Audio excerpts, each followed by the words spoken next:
स्वागत है आपका एक बार फिर से हमारे YouTube channel pacemaker nursing classes में। राजस्थान कर्मचारी चयन बोर्ड के द्वारा की गई CHO भर्ती परीक्षा के ऑफलाइन दस्तावेज की तिथि और स्थान को लेकर राजस्थान के राष्ट्रीय स्वास्थ्य मिशन के द्वारा एक आदेश जारी किया गया है। इस अधिसूचना के अंदर राजस्थान सरकार NHM के द्वारा चिकित्सा स्वास्थ्य एवं परिवार कल्याण विभाग ने यहाँ पर स्वास्थ्य भवन NHM से ये लेटर जारी किया है। इसमें CHO के दस्तावेज सत्यापन को लेकर के डेट दी गई है, जिसमें इन्होंने CHO भर्ती 2022 के अंतर्गत अभ्यर्थियों के दस्तावेज सत्यापन हेतु निम्नानुसार समय सारणी निर्धारित की जाती है। इसमें इन्होंने 2000 कैंडिडेट के दस्तावेज सत्यापन को 16 अक्टूबर 2024 से करने को कहा है। इसमें 2000 अभ्यर्थियों के दस्तावेज सत्यापन किए जाएंगे और ये 29 अक्टूबर 2024 तक किए जाएंगे, यानी लगभग 14 से 15 दिन में 2000 अभ्यर्थियों के दस्तावेज सत्यापन विभाग के द्वारा किए जाएंगे। ये आदेश और ये अधिसूचना यहाँ पर विभाग के द्वारा जारी की गई है, यानी प्रतिदिन यहाँ पर 200 अभ्यर्थियों के दस्तावेज सत्यापन किए जाएंगे।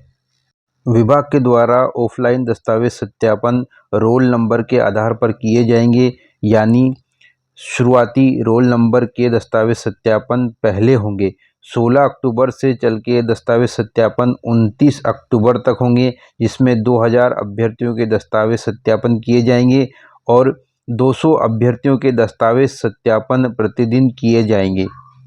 बोर्ड के द्वारा ये भी कहा गया है कि उक्त सभी अभ्यर्थी अपने नाम के सम्मुख अंकित नियत तिथि एवं समय पर DMHM हॉल, निदेशालय चिकित्सा एवं स्वास्थ्य विभाग, स्वास्थ्य भवन, तिलक मार्ग, C स्कीम, जयपुर में जो है उपस्थिति अपनी दर्ज कराएं या ऑफलाइन दस्तावेज करा सकते हैं। तो यहाँ पर स्वास्थ्य भवन के हॉल में ये किया जाएगा, यहाँ पर NHM स्वास्थ्य भवन में। तो यहाँ कुल 2000 अभ्यर्थियों के दस्तावेज सत्यापन 29 अक्टूबर 2024 तक किए जाएंगे।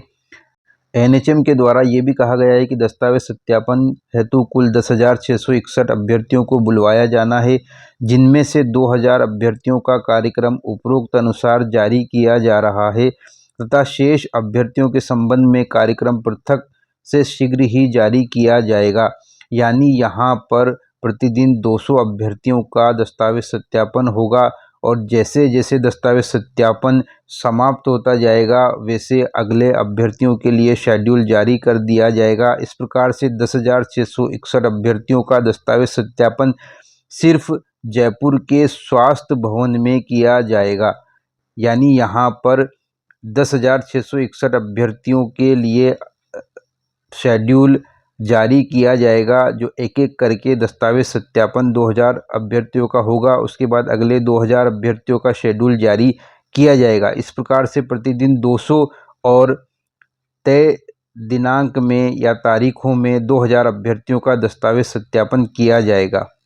अब सवाल ये है कि यदि 200 अभ्यर्थियों का प्रतिदिन और 15 दिन में 2000 अभ्यर्थियों का दस्तावेज सत्यापन किया जाएगा तो 10,661 अभ्यर्थियों का दस्तावेज सत्यापन करने में कितना समय लगेगा?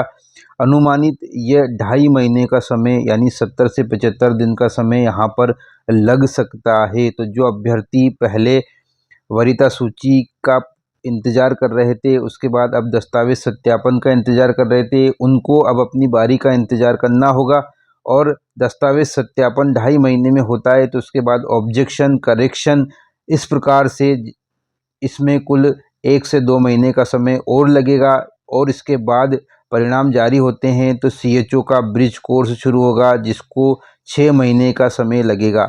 यानी यदि 2.5 महीने दस्तावेज सत्यापन के माने जाए और 2 महीने ऑब्जेक्शन, करेक्शन और परिणाम जारी होने के माने जाए और उसके बाद यहाँ पर परिणाम जारी होगा तो लगभग 5 से 6 महीने का ये समय लगेगा। और फिर ब्रिज कोर्स CHO का चालू होगा तो वो 6 महीने का समय लेगा। इस प्रकार से अभी वर्तमान से लेकर अभ्यर्थियों के ब्रिज कोर्स तक 1 वर्ष और उससे ज़्यादा समय भी लग सकता है। दस्तावेज सत्यापन की इस प्रक्रिया से अभ्यर्थी भी परेशान, असहज और निराश नजर आ रहे हैं। एक अभ्यर्थी ने एक्स पर पोस्ट किया है कि श्रीमान जी क्यों बेरोजगारों के साथ मजाक कर रहे हो। एक दिन में 200 अभ्यर्थियों की डीवी, इस तरह से तो 2 महीने का समय लग जाएगा। महोदय 27 जून को रिजल्ट जारी हुआ था और अब डीवी को लेकर ये हाल है, कुछ रहम करो। अभ्यर्थियों ने बोर्ड अध्यक्ष आलोक राज जी से कहा है कि इस प्रकार दस्तावेज सत्यापन में समय अधिक लगेगा और अभ्यर्थियों के लिए भी असुविधा होगी। एक ही समय में संभाग स्तर पर डीवी होता है तो अभ्यर्थियों और विभाग दोनों के लिए आसान और सुविधाजनक रहेगा। दूसरे अभ्यर्थी ने लिखा है कि स्वास्थ्य विभाग द्वारा सीएचओ सत्यापन की प्रक्रिया संभाग स्तर पर होती है तो विभाग अभ्यर्थियों दोनों के लिए सुविधाजनक होगा। जारी अधिसूचना अनुसार समय और ऊर्जा दोनों ज़्यादा खर्च होंगे। प्रक्रिया विभाग और अभ्यर्थी दोनों के लिए सुविधाजनक हो, ऐसा किया जा सकता है। तो यहाँ पर अभ्यर्थियों का कहना है कि संभाग स्तर पर एक ही समय में अलग अलग संभाग में डीवी कराकर दस्तावेज सत्यापन को सुविधाजनक किया जा सकता है और समय की भी बचत की जा सकती है। विभाग और अभ्यर्थियों दोनों के लिए ये लाभप्रद रहने वाला है। आगे देखना ये है कि विभाग इस पर अडिग रहता है या अभ्यर्थियों की सुविधा अनुसार संभाग स्तर पर डॉक्यूमेंट वेरिफिकेशन कराएगा। दस्तावेज सत्यापन के लिए आवश्यक सूचना, डीवी की संपूर्ण प्रक्रिया और आवश्यक दस्तावेजों की सूची के लिए हमारा YouTube channel pacemaker nursing classes subscribe जरूर करें। आगे भी हम वीडियो के माध्यम से आपको सूचना उपलब्ध कराते रहेंगे। हमारे YouTube channel pacemaker nursing classes को सब्सक्राइब करें, हमारी वीडियोस को लाइक करें और अपने दोस्तों के साथ में शेयर ज़रूर करें। Thank you. जय हिंद।